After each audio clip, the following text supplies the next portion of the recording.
We invited him in because he's got some very interesting technology we've heard about. He had a very good interview on the Stefan Rivera podcast. We shared around that link. So we're like, here's a guy we should have. So, so thanks for making it out. Yeah, no problem. Thanks for having me, and thanks for showing interest. This is actually the first Bitcoin meetup I've been to. This presentation, and any time I've talked before in front of people, it's mainly been in front of like oil and gas professionals. So take it easy on me when I talk about some Bitcoin stuff. But I'll try to focus more on the oil and gas stuff. Some of the stuff maybe you guys aren't as familiar with, as opposed to like explaining what Bitcoin is, because I'm sure you guys have a bit of a better grip on that than my usual audience. So, bit of background on me though. I live in Lloydminster. Anyone been to Lloyd? Know where that is? Know where it is. Yes, good. So it's just pretty much straight east of here. It's on the border with Saskatchewan, and Lloyd is basically well, like most towns around here, it's an agriculture town, but it's also it's the heavy oil capital of Canada, effectively. So thousands of heavy oil wells surrounding the town. And I moved to Lloyd, and I'm from the East Coast originally. I moved to Lloyd in 2011. Worked with Husky for 5 years as a production engineer and facilities engineer, and quit in 2016 to start a tool company for tool design mainly and that kind of thing, which I still do today. But I actually didn't even know what Bitcoin was until 2016, and it was in that sort of downtime, like when I was trying to get my company off the ground, that I learned about Bitcoin, and pretty much realized immediately that like Bitcoin mining was potentially a solution to like a huge problem in the oil and gas industry, which is stranded gas. So I'm going to get into that. So stranded gas, like Lloydminster. Stranded gas is a bit of a problem in any oil field in general, but I can definitely speak to heavy oil in Canada. Effectively, like you have oil wells that are isolated from any infrastructure. In heavy oil, you're producing a very thick, viscous oil, sand-laden oil. It's in unconsolidated like sandstone. So when you're producing oil, you produce a lot of sand, and because of the sand, you can't really pipeline the oil anywhere. So we have no pipelines. We don't use pipelines from our primary production facilities in the heavy oil area. So Lloydminster is right here on the border, and in this whole area, we don't have a lot of pipelines. So all these wells are isolated, and we truck the oil to and from location, truck the oil and water.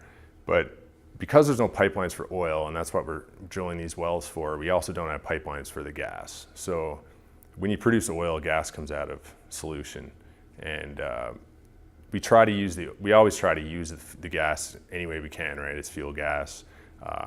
When the economics make sense, we might build a pipeline and plumb it to other producing facilities as fuel gas, or we'll sell it to the grid.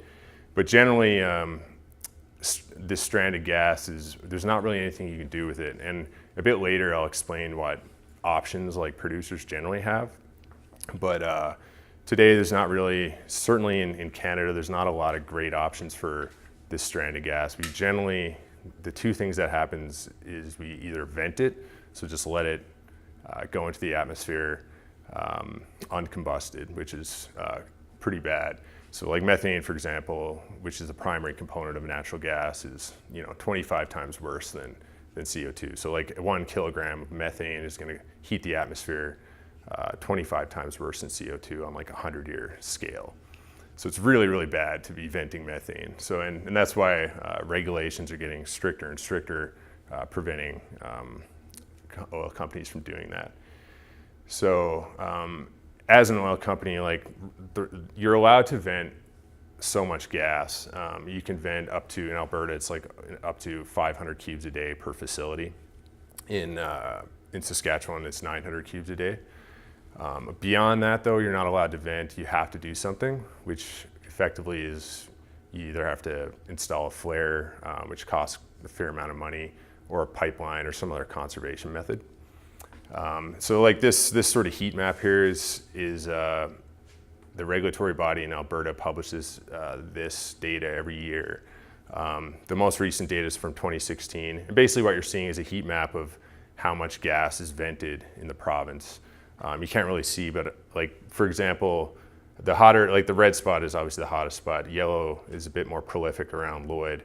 So that's between between 1 million and 5 million cubic meters per year. It's hard to sort of comprehend how much that is, but it's quite a bit. If Canada could get our venting emissions in line, like if we stopped venting as much as we are, we'd have no trouble meeting like the federal government's emission reduction agenda. It'd be no problem whatsoever. So I think that when I talk about the solution that we do at Upstream Data and what some other guys are sort of starting to do in the midstream, this is probably a pretty good way to reduce Canada's emissions. So another problem in this industry is, you know, if you're venting if you're producing over the allowable volume to vent, you are forced, as a producer, you're forced by regulation to do some kind of conservation project, even if the net present value of that project is negative $50,000. So even if you're going to lose money guaranteed, you still have to spend it. So aside from the fact that like anyone who's following the oil and gas industry here, Canada is certainly at a disadvantage with their oil prices. We're also being pinched on the regulatory side. So things are looking really bad, sort of in the medium term or in the short term for sure. A lot of capital has fled the country to other projects. So, and we're all pretty aware of that, you know, being based in Edmonton. So, I mean, existing solutions generally don't pay out, and yeah, stranded gas effectively is stranded money, because as we know, Bitcoin can effectively, you can take any energy source with Bitcoin mining and monetize it. So we'll get into that. So I'll just sort of just blow through this stuff because I think you guys are a little more familiar with this. But Bitcoin's a peer-to-peer electronic cash system. I mean, I think the main focus here is it's peer-to-peer. We have other cash systems that aren't, you know, Bitcoin's not interesting because it's electronic cash. We have Visa, Interact, and all that stuff. It solves the double spend problem, and I think you guys probably are familiar with how that works by all peers having a copy of the ledger. It eliminates the need of trusted third parties, and yeah, usually I go into a lot more detail on what it is, why it's different, and why it's unique. But for now, I'll just blow by that. Unless I don't think there's probably anyone I've met so far hasn't been that new to this. So some of the compelling aspects of Bitcoin, which I try to get people, like, especially when I'm talking to oil companies for sure, you know, everyone's heard about, actually there's a lot of people I've met that haven't even heard of Bitcoin yet in the Lloydminster area. We're a smaller town, a little more isolated from some of this stuff, but I try to always focus on when I'm pitching like what our solution is to oil companies, I try to, you know, educate them that it's one thing to try to explain how Bitcoin is and how it works. Usually their eyes glaze over, so I try to just focus on some of the compelling aspects. So, you know, anyone can participate. You know, it's permissionless due to its foundation of mining. Cap supply, infinitely divisible. It has a really great economic basis. It's a non-inflationary money. Cannot be censored without enormous energy expenditure. Pretty much impossible to shut it down. You basically have to somehow take control of everyone's, or somehow censor everyone's node or turn the internet off. I'm not really sure how else you could do it. And, you know, like a lot of people that I talk to are completely unfamiliar with Bitcoin. They have no idea how it works at all. But I try to sort of stress that, like, you know, to possess Bitcoin is really like, I mean, your private key is almost like a secret. You got to be very careful with it. Bitcoin, the protocol hasn't been hacked, but people are hacked, and you got to be very careful with how you keep your secret safe, I guess you could say. So the coolest thing about Bitcoin in my mind, what made me interested in it in the first place, was that Bitcoin mining brings sort of like a baseline value to all energy sources. So I know like guys like Andreas Antonopoulos has talked about this, like it's a form of energy arbitrage. And I get a bit more into this later, but like, you know, a kilowatt hour here in Canada, a nice, pretty decent country, is worth the same in any other place on the planet if you can just hook it up to the internet, right? So Bitcoin, again, this is stuff you guys are familiar with, but Bitcoin, Bitcoin peers in this system, like peers having their own ledger, they don't trust each other per se. They trust the peer that does the most work because they have the incentive to be honest. Because in doing work, you're sacrificing value, you're burning energy. So it's generally how we keep things in consensus.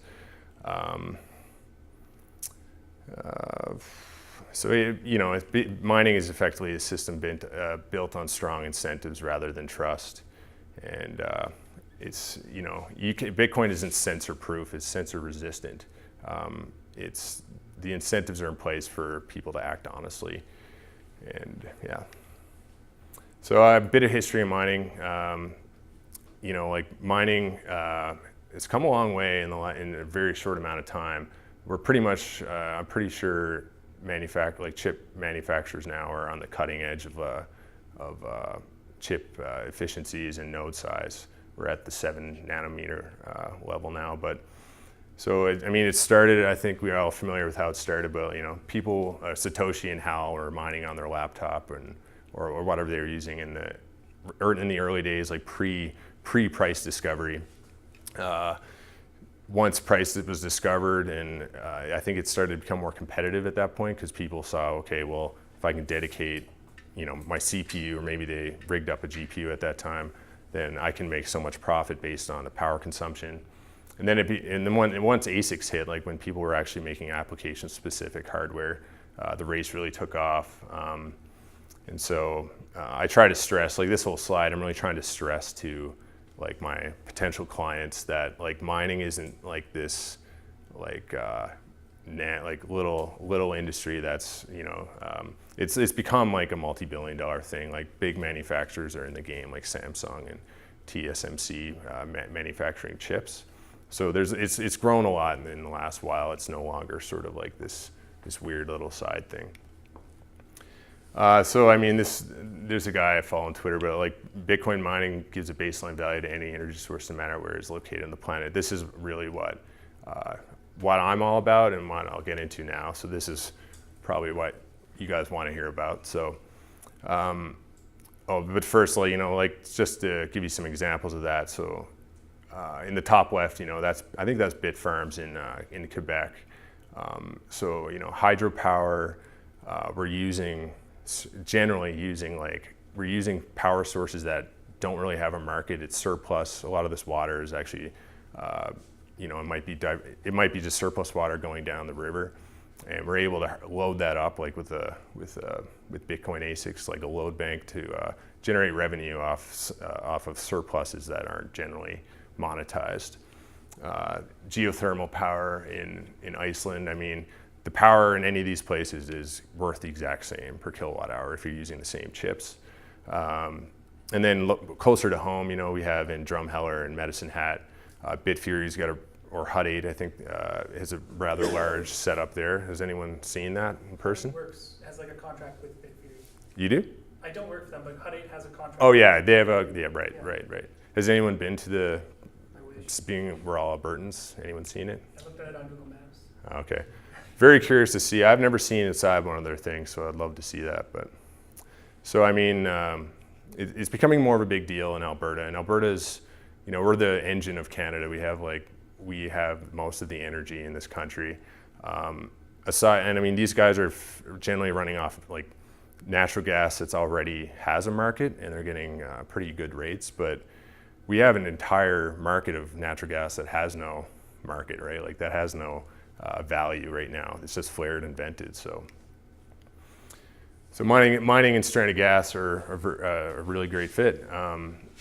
So first of all, you have very low value energy.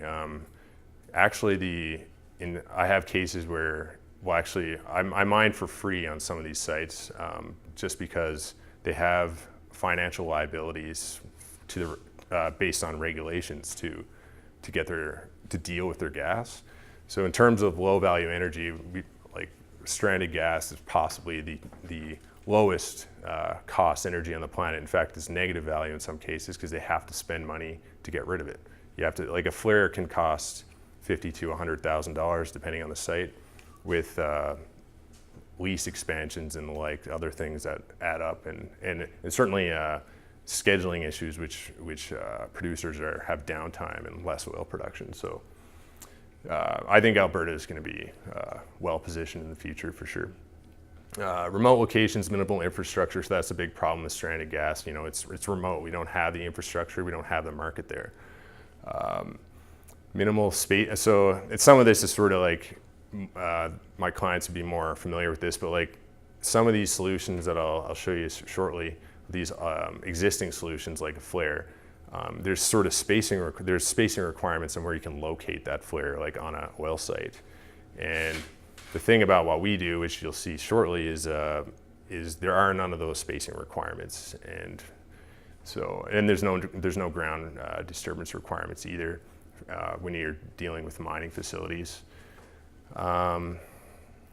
Another issue is like, you know, some of these projects, pipelines for sure, like you're building pipelines through a farmer's field.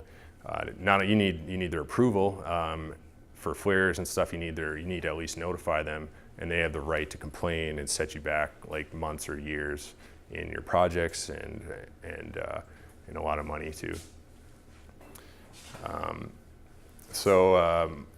What we do with mining, these mining skids, you'll show you right away, is one of the things in oil production is you might have a really prolific a well that's making lots of money, lots of oil, but all of a sudden, like out of nowhere, it'll just start producing water. It's just called watering out. So you might have a very prolific location with making you a lot of revenue, and all of a sudden it's making you nothing, and now it's time to abandon it. So when you build a pipeline to a facility like that, you know, you might scope out the pipeline, expect it to pay off in like a month, 2 months, based on your oil production, but all of a sudden your oil goes away. You just spent all this money on something that you now actually have to abandon. You have a liability there. You have to like cut and cap the pipeline and reclaim the land. So it's a really big problem. And if you can do something not to have to actually spend the capital on a pipeline like that, if there's other options out there, it looks pretty good. So when I first learned about mining and realized, mining is energy intensive, we can hook it, we can generate power with natural gas gensets, drop it in on well sites, this kind of thing. I realized, it solved a lot of these problems being portable. So when your well site does lose its value, isn't producing oil anymore, maybe it waters out or depletes, you can pick it up, move it somewhere else. You could do that. So these were some of the design things I was interested in building out. This is sort of like a sketch of not really a sketch, it's just a line drawing of the first one I built, which I'll show you. But when I built this, there was no, at the time, there was no, other guys had been doing some mining in sea cans, but no one's really done power generation and mining in an all-in-one skid for oil and gas. So there was some unique challenges. At least I didn't have any precedent to build off of, although none of this is too, it's sort of arranging a lot of common, there's nothing truly unique in how it and what's in this, the control system is typical HVAC and all that. So, but this thing is built to be portable. It's got to be small footprint to fit on most well sites. You want to, because each well site has a certain, there's a trucking route, and you only have a tight amount of space. You got to be able to pack something in there. Also, you don't want to build something if you're going to be mining on a producer's well site. You don't want to do anything that's going to interrupt their typical operation. You don't want to knock their well down. So you wouldn't want to load up. They generally have engines out there already, but my first plan was actually to take their existing engines, add a through shaft genset, and start mining on their own engine, and that way you could even reduce there'd be even less of a capital cost up front. But But thinking more about that, I realized, like you don't want to interfere with their daily operations. Selling them on like a Bitcoin venture is probably hard enough, let alone having them to deal with. Because if you load up their engine and it knocks their well down, then you're going to be dealing with hell. So I wanted to make something separate that you could just plug and play, doesn't affect anything on their well site, and they're just off to the races once they plug it in and start mining. These things, I wanted to also build them to be, I wanted to be able to control everything remotely, because certainly as a small company, I wouldn't be able to go man the site and travel the site every day. It would be a lot of overhead, a lot of costs, and it probably wouldn't work out in the long run for me. Automated in the sense that, like everything's temperature controlled, and fans speed up and slow down based on the ambient conditions. And even the engine, actually, we can stop that, as well as the circuits. So other considerations, you got, in all mining, it's all about heat management. In our case, we're not just dealing with a rack of ASICs, but we're dealing with an engine as well. So the engine, engines are anywhere between like 25-30% efficient, thermal efficient. So you got a lot of excess heat that they generate that you also got to deal with. And that's about it. And other than that, one risk is, of course, you have these things sitting out in the middle of nowhere. So theft resistance, or at least have some means of addressing the potential for the security concerns. So so it was like late 2016. I was like, okay, I want to build this thing. I started like the formal design in early 2017. And I had it built in September 2017, and on the first site in October, just in time for that epic bull, like the end of the epic bull run at least. So I have a few pictures. I don't have too much detail on the inside. This was the prototype skid, and I'll show you the next skids I built.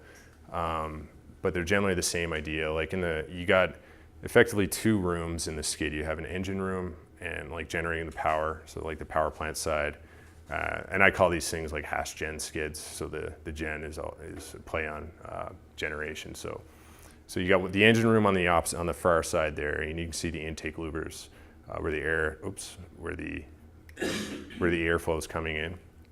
And then I have a separating wall, which is effectively it's the corrugated steel, like the stuff the platforms that you would walk on.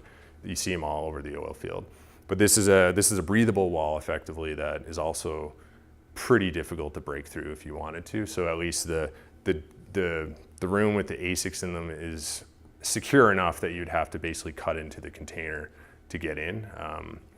And you wouldn't probably come in through the engine room, because that's probably the hardest way to get in. But so certainly when these are on site, and when I first built these, I wasn't sure, how easy it would be to sell to oil and gas producers. So I wanted to have it somewhat secure, because if it's my asset and I'm not on site very often, I want to have some reasonable belief that it's going to be somewhat safe. And of course, I would get notified if something was shut down. If you're mining on a pool, you're notified when your hash rate drops, but also I have call out alarms on my modem. So if amperage draw drops or something, I get a text immediately and I can respond. But this first one, I use I won't get into the boring details on the electrical design, but I use the electrical design. Please do. Yeah. Okay. I'm kind of doing something similar, designing Okay. my own sort of mining setup, and I'd love it if you. Yeah, sure. So I'm not an electrical background, I'm mechanical, but I did work with an electrical engineer on the layout. For the first one, we run on 230 volt, 3-phase 230, 133 off the generator. It's ideal that, you want to run with higher voltage with your ASICs, just because you get a little bit better efficiency, but they're also, most of the power supplies are spec'd for that, right?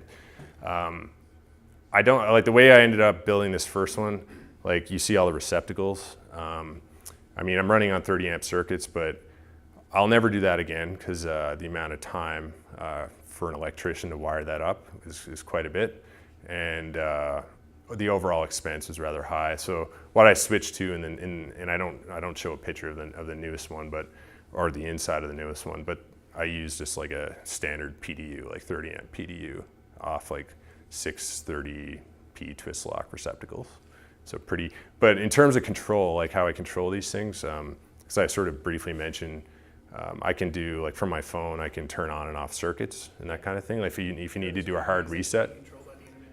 Yeah, so you can do switch PDUs. I don't do switch PDUs yet, although I can just switch out the basic PDU for a switched if I want. But for this one and for the other two I built, I use a contactor panel. So you just turn on and off contacts through the controller.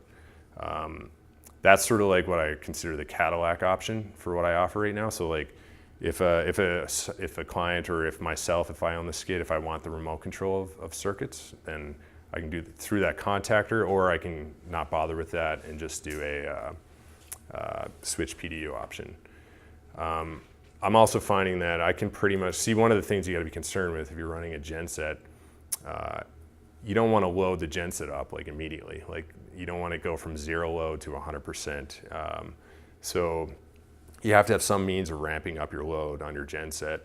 Some ASICs actually have, like a Dragon Mint has a bit of a slow ramp up, so you probably don't even need to worry about individual circuit control. So I can also turn on and off my engine remotely. So if I needed to do a hard reset, I could just like turn the engine off and turn it back on, as opposed to worrying about the circuits. So I mean, I call it like a Cadillac version in that, because it's more expensive, but you have full circuit control for full capability. But the newest ones I'm building right now, I'm sort of doing away with that, because I'm finding that the clients I work with, they have an operator on site every day. So it's so rare for these things to go down. As long as your fuel source is reliable, it's so rare for a genset to have any issues that it's probably, in a lot of cases, it's overkill. It depends though. It depends on what the client needs. So one of the biggest benefits of this kind of skid is it's extremely portable. Like that's a tilt deck truck in the bottom left. I moved my most recent move from my yard to site, and I mean, it takes about 15 minutes to load it up, travel to site, 15 minutes to unload it, and you put up the cellular, that's the cellular network. So put up the cellular antenna, and it's dimming. Oh yeah. Yeah, so for me to get this thing up and running, if the ASICs are already inside, is literally like 30 to 40 minutes, like once it's dropped on site. So really, really fast deployability, and extremely cheap to do as well. So it's a really good option for, you're a producer with oil wells that are venting. You put it on one site, maybe your gas rate depletes. You could just, as it's depleting, you could like remove ASICs, drop the load, so you're not overloading your engine. But when you're low enough that you're like, okay, you got to move it, you can just pick it up, move it to the next site, like no problem. This is like the next skid I built. I did a lot of dumb things in the first one. Like the electrical was like inefficient. I mean, it worked perfect, but it's still capital inefficient. Even the side, where I have the side louvers, like I learned how, I would have thought air would have mixed really, really well, but it actually short circuits like really bad. I thought, because the engine's in that other room and it has a radiator and it's blowing its heat. I thought with mixing with that hot air, I thought it would mix really well, but I found it actually short circuits, and that's a bit of an issue because some of these ASICs are tough to start up when they're cold. So, another lessons learned there. Inside, like you can sort of see like on the top left, like all that green, ugly green stuff, like that's spray foam.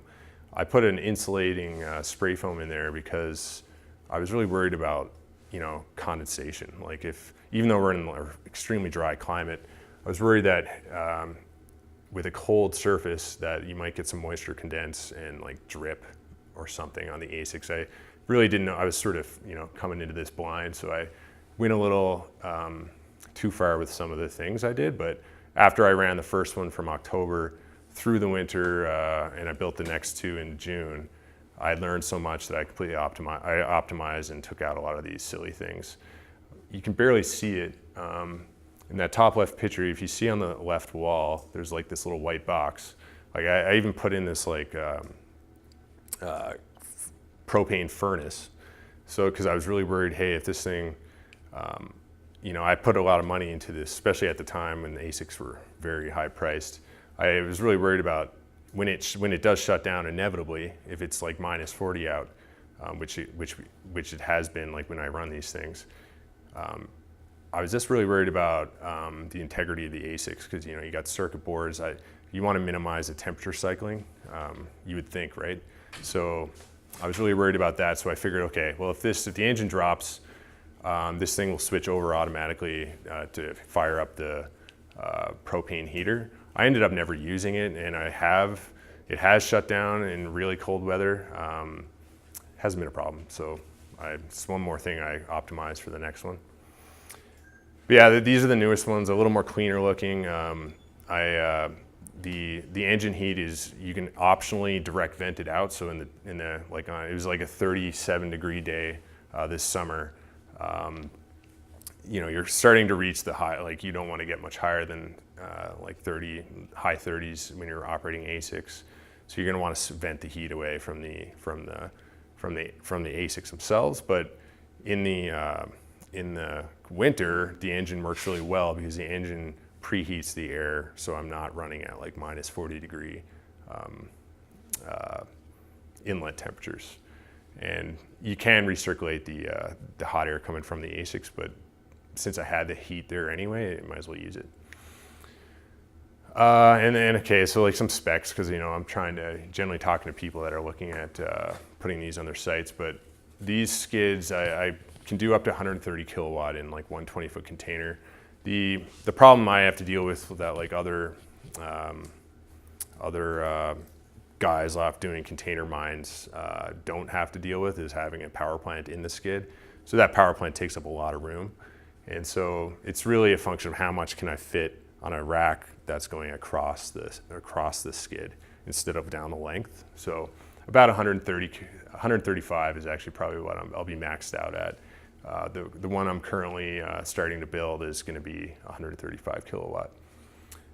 In terms of like, you know, because you want to, mining is all, like any industry, but mining for sure, because it's so competitive, it's all about minimizing your OpEx, but also your upfront CapEx, like dollars per kilowatt.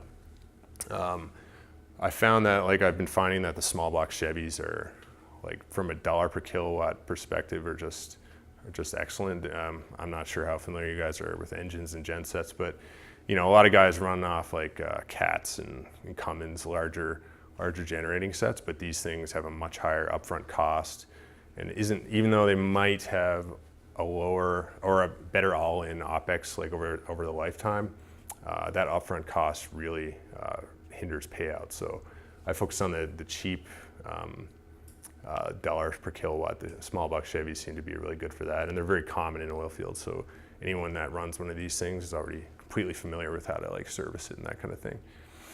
I didn't really talk much about the internet, but like mining takes up minimal, if anyone's done it, it takes up minimal bandwidth, especially if you're running through like a proxy. You can turn the bandwidth from 100 ASICs into 1 if you run through a proxy. Like it's pretty much not a non-issue. Latency, of course, you want to minimize, but cellular has no real issues with latency. So cellular works great for this. You know, cell rates are relatively decent.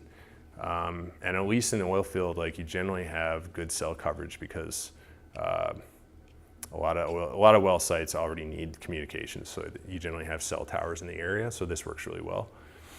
And you know, I want to build these for any brand of ASIC. Like some guys, like Bitfury machines, for example, you have to sort of run with the hardware they're going to supply, and it's not necessarily the best. Like in terms of dollar per terahash, might not be the best. In terms of OpEx or chip efficiency, might not be the best. So obviously, I want to build these to be suitable for anything.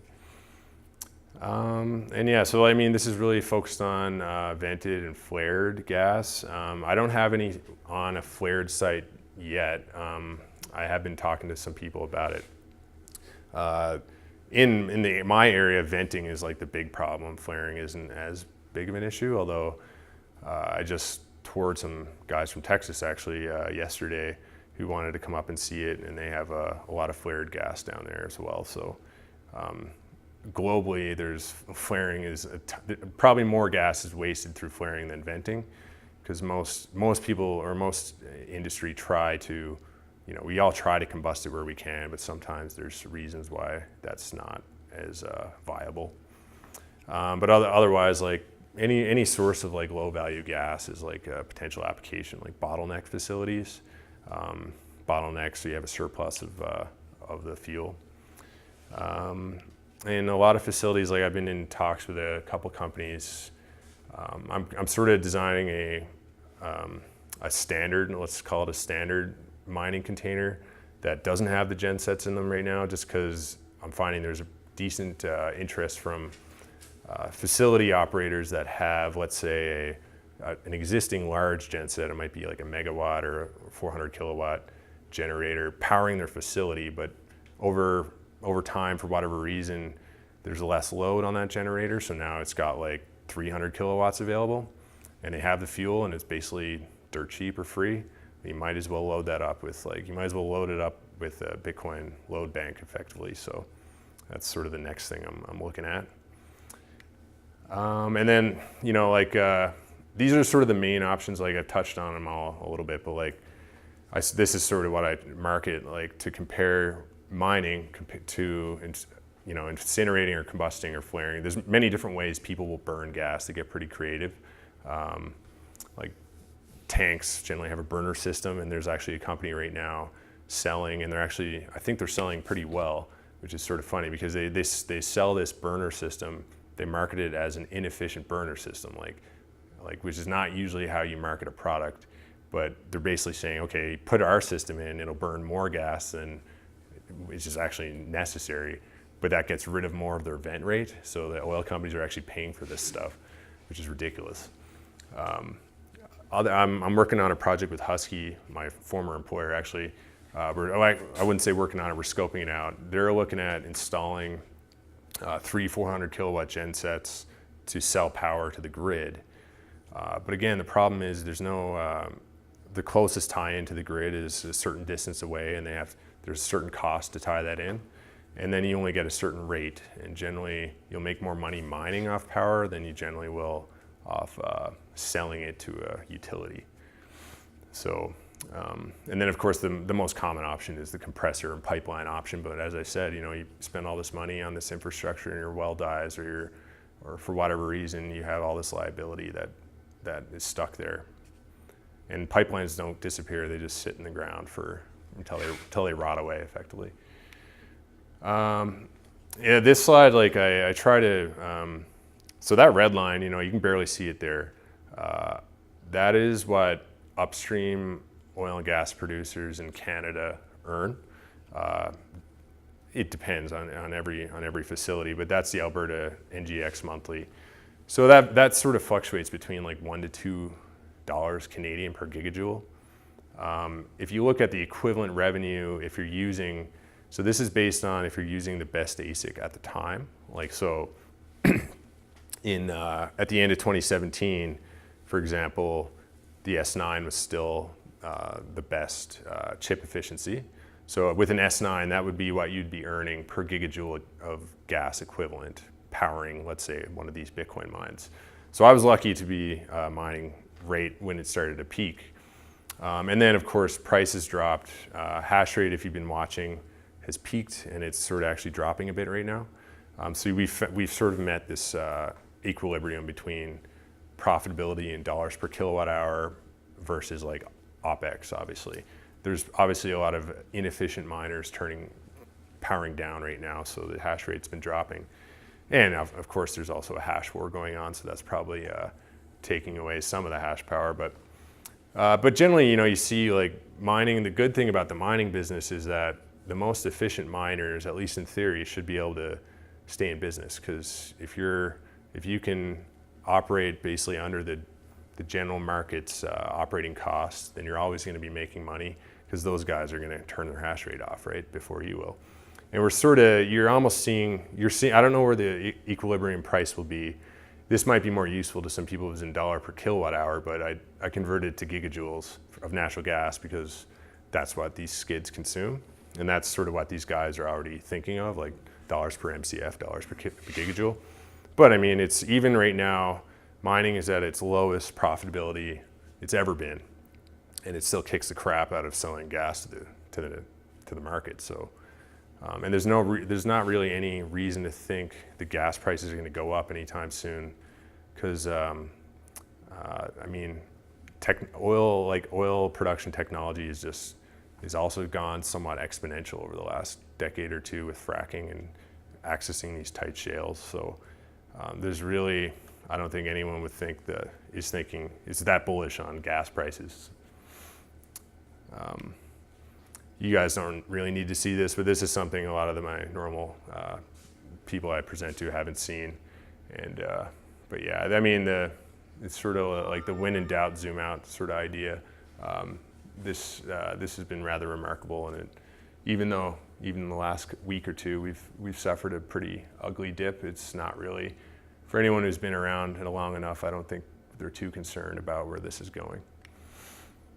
And I'm just about done here. So just some quick stats, like in 2016, 662 million cubes of gas was flared in Alberta alone.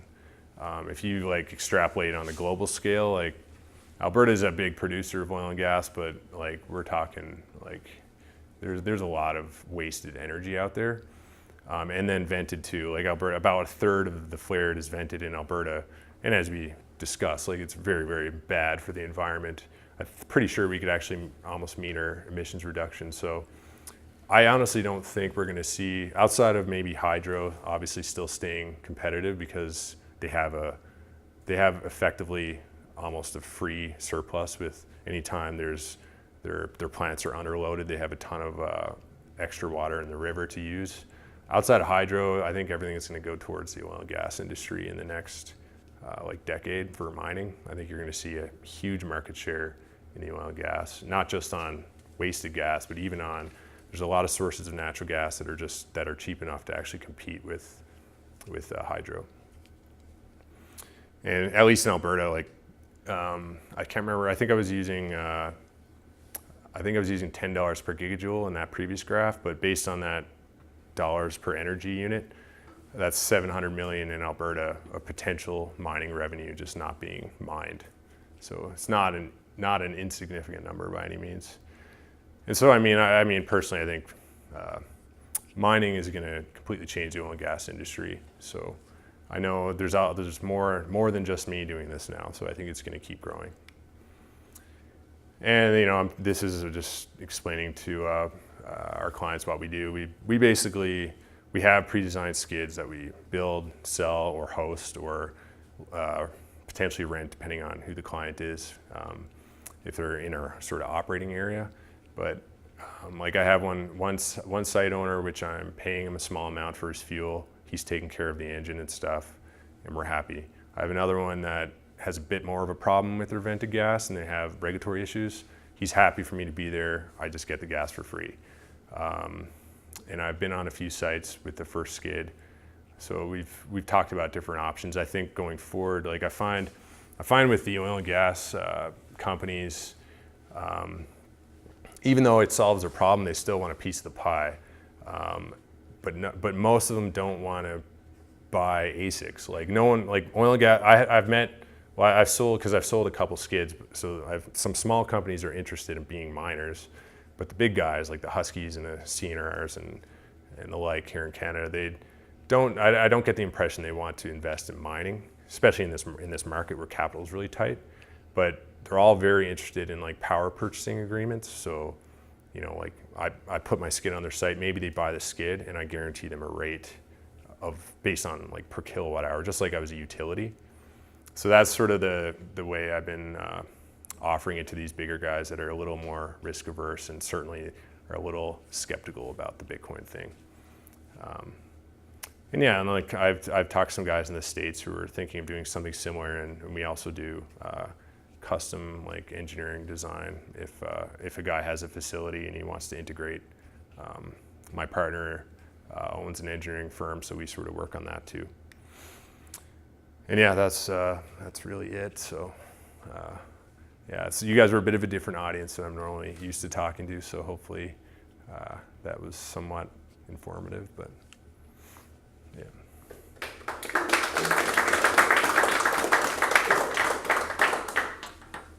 I had a question. Oh, sorry.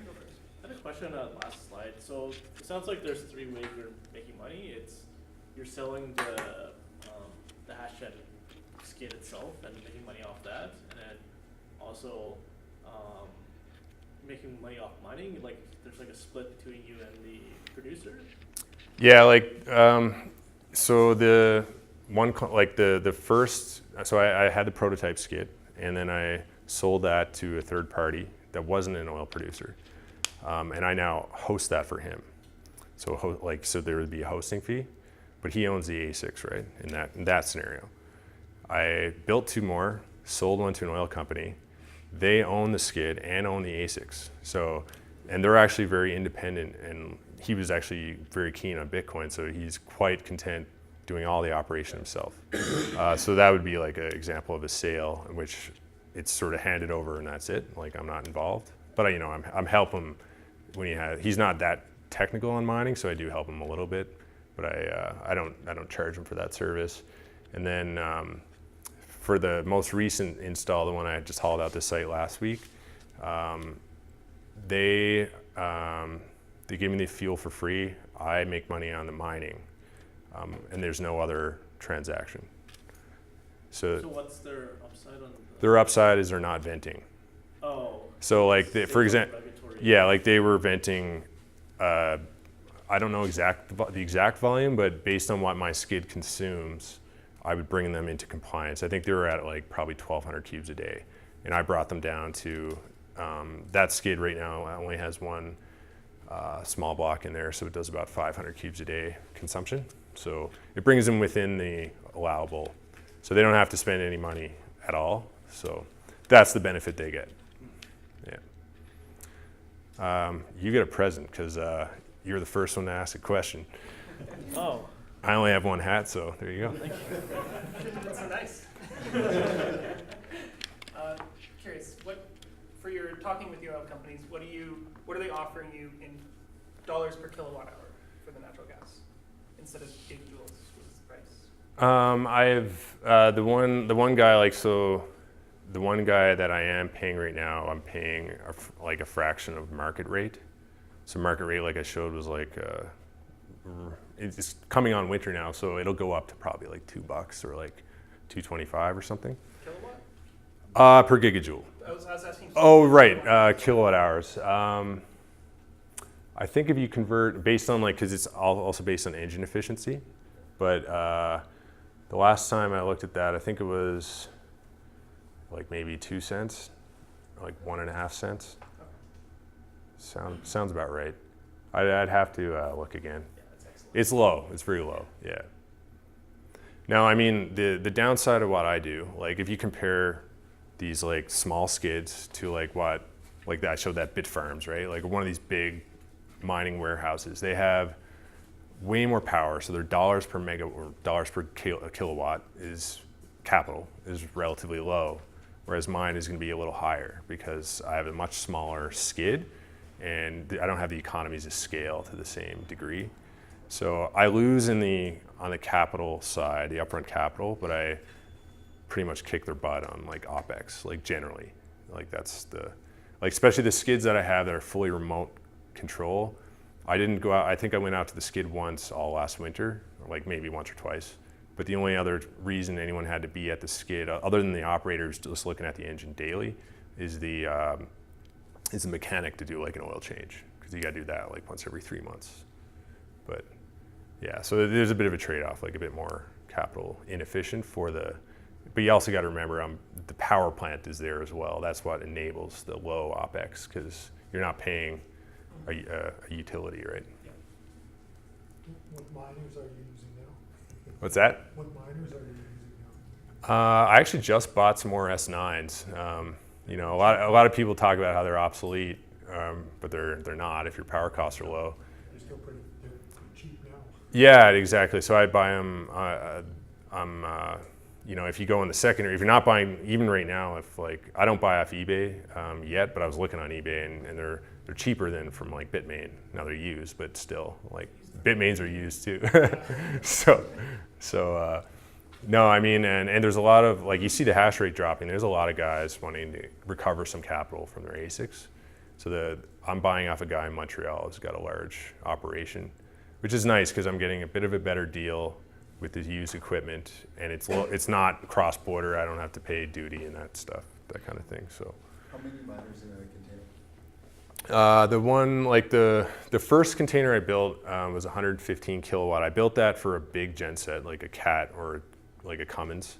I ended up, because I didn't even know if that thing would run in the winter. Like I thought I might lose everything. I only put a small engine in there, and I'm still just running that engine because it's just been running fine. But that one would do like 115 kilowatts. So it would do like, what's that, like 85 to 90 ASICs. The newest one's 135 kilowatts, so a little bit more. And then you're starting to almost max out the shelf space in that unit. Yeah. Curious on, since you don't have any power constraint, how much of the power goes to cooling and how much to actually running the ASICs, percentage-wise, I guess? It's pretty standard for my PUE. What would it be?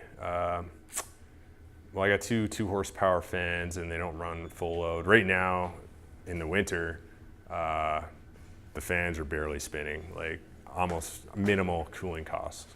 You got to keep them spinning to some degree, or else you're going to recirculate. But very low amp draw right now, so I would have to guess right now, like I must be like less than like 1% or less, like cooling, like very, very low. But that's because it's winter. Yeah. They run a lot harder in the summer.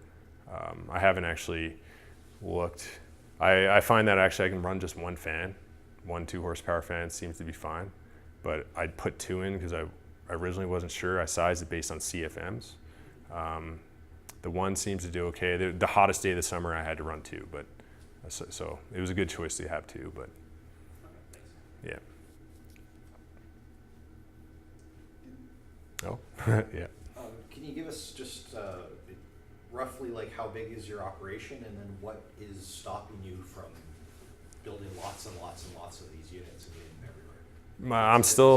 Yeah. Is it building? Is it developing the tech? Or? I'm still really small. So basically my company is, I do the day-to-day, like I do everything. And then I have a somewhat silent partner, but he's also, he's well integrated in the industry, so he helps with like helping with the client side. But so that's really the extent of who's in the company. And then we built a prototype, recovered some capital through a sale. I built some more. I effectively just funded it myself, and I'm not exactly full of capital. So what I find the most of these oil companies are like, when I show them a potential power purchasing agreement or what a potential payout might look like if they buy one, they're usually pretty oh, that's a pretty good investment compared to their other options. Like compared to like flaring, you make zero net back. Pipelines are almost guaranteed to lose you money. So they're usually pretty interested. The challenge is like just getting their heads wrapped around the fact that there's a Bitcoin mine on their site. So like one of my second client, so I was on a first site, they lost their gas for reasons I won't get into, but they couldn't supply gas anymore. So I moved it to a new site. That owner, the local guys like in Lloyd loved the idea. Like they just thought it was the greatest, and they're super excited to get me on their site. We got on there, but then they sort of went all cowboy and didn't go through the proper approval process. And anyone who's worked in oil and gas, there's a lot of red tape, there's a lot of bureaucracy, and the higher ups at that company did not like the idea that their publicly traded company was into Bitcoin. So there was a lot of, they actually wanted to kick me off the site immediately, but because like the skid was engineered, it's got engineered drawings, it meets all CSA spec. There's no reason why the skid specifically is any kind of like safety concern. the local guys convinced them to just like chill and like, let's see how this does, like, and that kind of, you know, so. But in terms of my biggest challenge is, like I mentioned, I had some Texans up recently. I'm getting all this interest from the States because their oil and gas industry isn't in the hole like ours is. It's really, really bad out there in Canada right now. Like, for anyone who's somewhat watch or in the industry, it's really bad, and a lot of guys are closing shop, and so it's capital's really tight. So and then the Bitcoin is down, so it's sort of a double whammy. But that being said, pretty optimistic for like there's secondary markets like the States and that kind of thing. I think it might be a bit slow here coming up, but we'll see. We'll see how it goes. And I'm doing an ICO. No, I'm just kidding. No, I immediately thought that stuff was scammy. I won't be doing that, but maybe an equity raise at some point. We'll see. Sorry, maybe equity raise. Yeah, maybe a share sale. Got to get money somehow, so. You said you've only been to the site a couple times. How much operational man hours does it actually take? Do you have to clean the equipment, replace, let's say, filters, remove Yeah. whatever oil or melt there is, or Yeah. how much of that? How intensive is that? To your attention to your focus? It depends a little bit on the site. Like when I say like I was on this first site that lost their fuel, basically they lost pressure, and as that was happening, based on some of the operational issues that the site owner had, my skid was starving for fuel on occasion. Like once every 2 days, it would lose enough fuel to power the load. It would drop. At that time, I didn't have an engine controller, so I just had an old Murphy panel, like just an analog. So the engine would actually shut off, and it would be overloaded and it would shut off. I would have to go out to site to restart it. That was a big pain in the butt, but I immediately figured I got to get an engine controller, so I fixed that. So now I can start and stop the engines remotely. Like I can log into through my phone. Through the programming that we've done, I can see all the engine history and all that. So it's pretty good that way. So in terms of once every 3 months, you got to do an oil change. But right now, I just because these clients, they have strict regulations on who's allowed on site, and I have to use their vendors. So like I call their vendor who does oil changes. They'll go do it on their next whenever it makes sense, like when they're in the area. But that's not me, really. But I do have, that is a service that has to be paid for. Filters, I was probably pretty bad, like in my filter maintenance. I'm finding that certainly in the winter it's not an issue, but in the summer, especially in the spring, you get all this fluffy tree fluff. It just packed. So I use this blue filter roll. It's very, low MERV, like really breathable. I think it's low MERV that's breathable. Anyway, it's very, it's not fiberglass, but it's used commonly in oil field. This thing was packed with this tree stuff for a while because the operator didn't mention it to me and I hadn't been out to site in a few weeks. But it's still actually, there was no issue. And I haven't had a single issue with dust or debris in my ASICs yet, which I'm probably lucky because I was sort of neglecting the filter. So the filters haven't been an issue. ASICs, as you probably know, they're trouble-free. They do, you might drop a board once in a while, but right now it's not really economic to like send a board away to get fixed. You just like scrap it. So almost nothing. Like it's very minimal. Like as long as the engine's running, and gensets, they just run if they're fed fuel, so it's super low OpEx. And that's sort of how. Like I'm not really worried about this bear market because my OpEx are so low. I have to structure my company right now to have a very low burn rate. I just don't have the capital to like sustain a higher burn rate. I'd like to build my own engines and stuff like that, but I'm just not yet ready for that in terms of like demand. But operational overall, your risk, the capital expenditure risk is mostly on ASICs, right? I mean, it's probably dwarfing the power costs or even the power equipment. If you're running, let's say, 80, 100 ASICs per tube, and then conceivably you're laying out like 150K or thereabouts, right? For the ASICs? Yeah, that's like a 10-to-1 ratio. Yeah, I mean, right now ASIC prices are low. I personally see the future. Like ASICs are going to be commoditized, and in bear markets, they're going to be almost worth nothing. I think it's going to be all power consumption is the main cost. Especially successive generations of ASICs have less and less improvement. So the S9s, for example, have had a pretty long life. The S15 that just came out or is coming out, that's going to have an even longer life. Like these things, I expect the capital. What's been a problem with the capital on the ASIC side, I don't expect to be going forward unless they come up with some really crazy improvements in efficiency. Like I don't know. Well, next the leading edges is FPGAs, obviously, right? So you cram more FPGAs, draw far less power, and you just be able to just improve on the density there. But that price point for those FPGAs to whatever the output right now is just not there. I think aren't FPGAs they were the generation before ASICs though. Well, they've been here since the 80s. They're just programmable gate array logic, right? So they're far more competitive in terms of any sort of power draw compared to ASICs or GPUs. They'll draw 1/20th or 1/15th of the power. No. And That's the other way. No. Yeah. The FPGAs are an evolution of ASICs. The FPGA mining days are long gone. Yeah, I certainly. Yeah. Even in that slide on the mining history, like I had CPUs, GPUs, FPGAs, ASICs. ASICs is like the bread and butter. The FPGAs were, I think, doing it profitable for a while, but I've read plenty. I mean, with Xilinx, some of the chips that they're coming out, they're far more superior in terms of power efficiency to ASICs. I mean, ASICs are still applicable. ASIC is just. well, I think the simple answer is if that was true, like Bitmain wouldn't Bitmain be making that? Yeah. Well, eventually, I'm just saying, technology is not there yet. Okay, well, yeah. I'm actually not like I'm no expert on the chip and hardware side.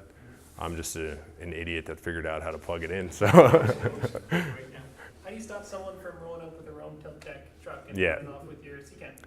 Good question. Don't tell anyone they're out there. No, that's been like a worry. I'd be mainly, you can do a few simple things to prevent the tilt deck thing, like put a cement block like on each side, make it a little more difficult. Get in there. Now, as soon as my skid is, with any skid I offer, like there's a call out system on amp draw. As soon as the amp draw drops, if you unplug a few ASICs, I'll get a text. I immediately look at the graph, like my engine graph, my mining graph, like load, temperature. I look at everything, and you can sort of determine, like generally, you can say, okay, the engine's struggling, right? And then I know it's not a theft concern, so I don't need to rush out, and I can usually deal with it remotely, right? The scariest time is when I have a communications problem. It's only happened once or twice, but like my cell modem might freeze up or something, and all of a sudden I get a notification from like my pool, because when that happens, my amp draw might not drop because the ASICs will still run at load sometimes, but I'll get let's say a slush pool notification, or whatever pool I'm on can notify me as well, and then I'm like, okay, I try to log in, I can't log in, so then I'm concerned, like someone might have ripped down my antenna or whatever. So I go out of sight at that point. That's only happened twice.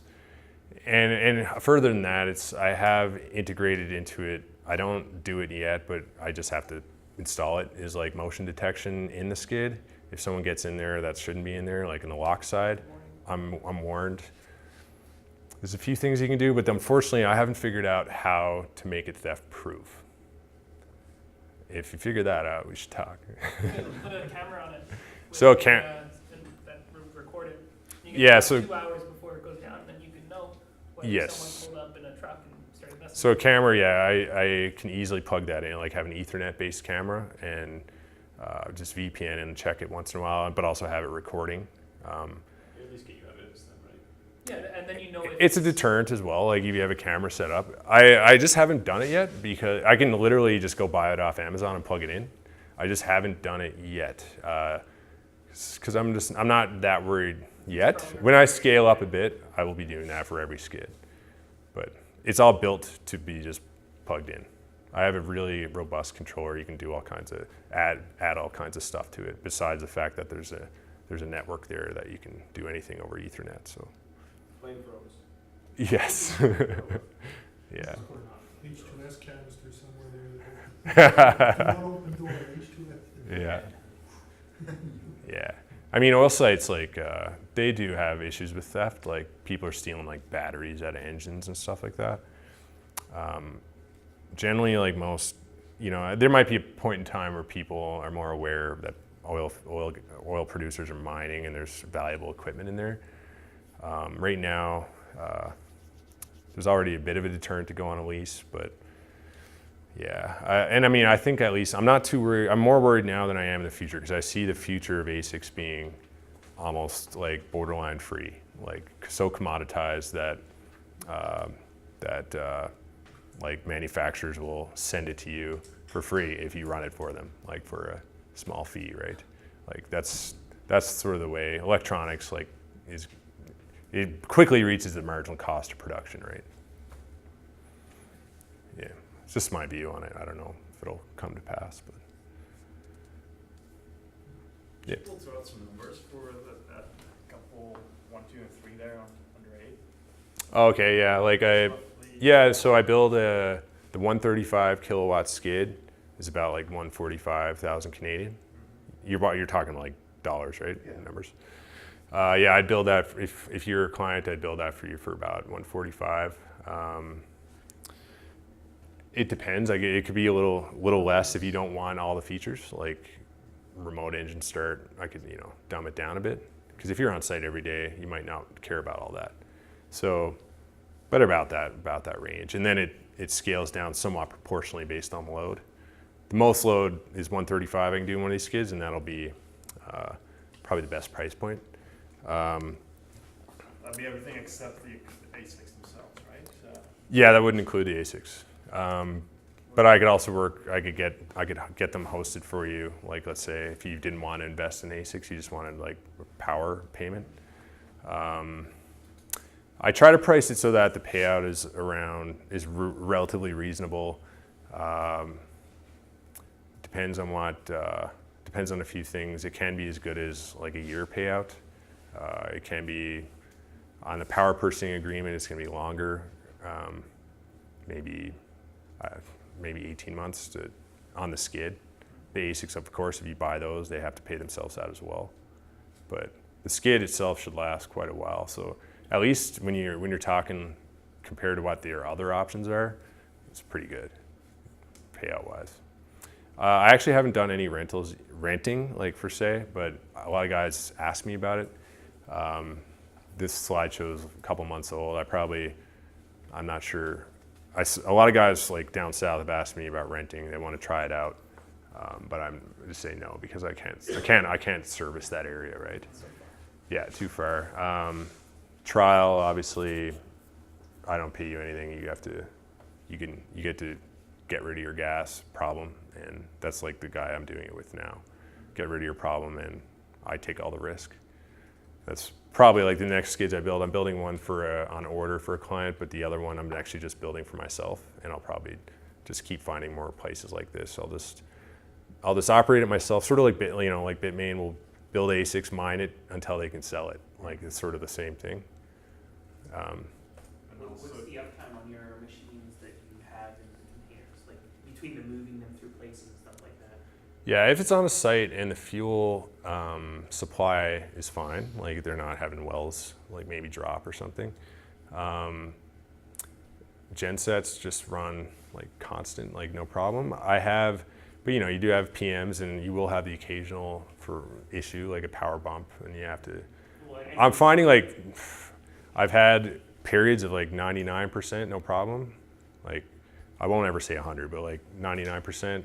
And I've had tough stretches with like that first site when I didn't have the engine controller and stuff, and I was probably at like 90, like for that 3-week span. It was bad, but generally, I'd say all the newest skids are like well over 96% for sure. So decent, but you're not going to get as good reliability as you will in a hydro facility, like a hydro mine. Like you're just not.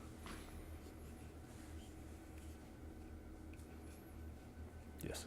What other sources of energy do you think are promising? Like, is there anything to like hydro over capacity or like refineries here are flaring stuff off? Is there Yeah. other really cheap sources that you're aware of?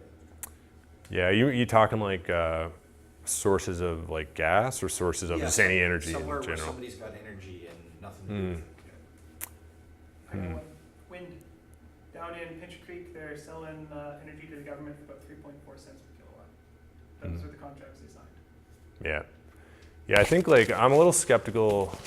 I'm no expert, but I'm a little skeptical on some of the renewables like solar and wind. First of all, some of it is subsidized, like the capital up front, so that if you don't take in the subsidy into account, it starts to look pretty bad. But I actually had a potential client. They were in a pinch and they called me like 2 weeks ago. They wanted potentially to take my skid. He said, just don't worry about the engine, just send me the skid. I need to get this site online for tax purposes. He had to get his solar plant productive by the year end, else he'd have a tax liability based on the subsidies he got. And nothing went through between us, but like that was an example of a solar company that he should probably be mining actually for what the rates he told me he was going to be getting for his power. But yeah, I don't know. He's very interested in mining because he learned a lot from our discussion. But Yeah. Big issues with renewables is reliability, right? it's the uptime and like the power availability. I think I sort of wonder maybe in the future when ASICs are more commoditized, they're not that much upfront capital, and because the rate even right now, I see on Twitter and guys talk about they turn their ASICs on at night when the rates are cheap, and then they turn it off in the day. Yeah, I wish we had that option. If you already have the ASIC, like that's an option. That's obviously what makes sense. If you are about to buy ASICs, it's not, that's a lot of capital. You probably should just buy Bitcoin with it at this point. However, in the future, these ASICs will be, I think they'll be so commoditized and such a marginal profit on them, and probably like $100 each or something, that you probably could actually just do a solar farm, use it as a load bank, ramp it up with your excess, and then, yeah. And instead of buying batteries, you don't need the batteries then. Sell it when you have it, and then when you, load it up with the. Last question? Oh, no last question? Well, thanks for all the questions. I appreciate it.